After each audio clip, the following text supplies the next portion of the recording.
Hey guys, and welcome back to this channel. In this video I'll be showing you guys how you can add like Linktree to your TikTok bio. So just create your Linktree first.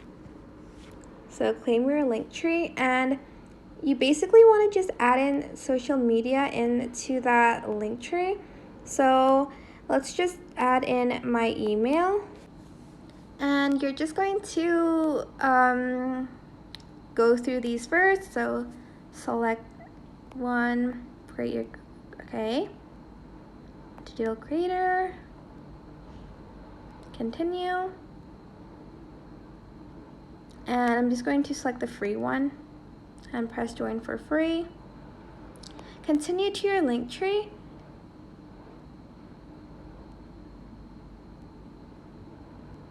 and you're just going to add links to your Linktree. For instance, you want to link like your Instagram or anything, just add it.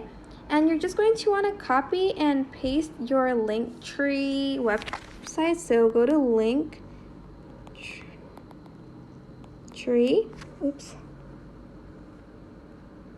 and slash your name, or like the name you decided before.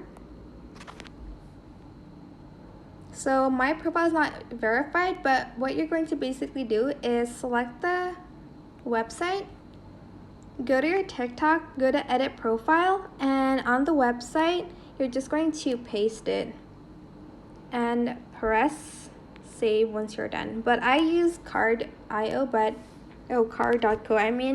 but that's basically it really. I hope this tutorial was helpful for you guys. Don't forget to like, comment, share, and also subscribe to this channel if you haven't done that already. If you have any questions, just leave it in the comment section down below, and I'll try my best to answer them all for you guys. If you found this video helpful, please click the thanks button above the description box down below. Thank you so much for watching. Bye!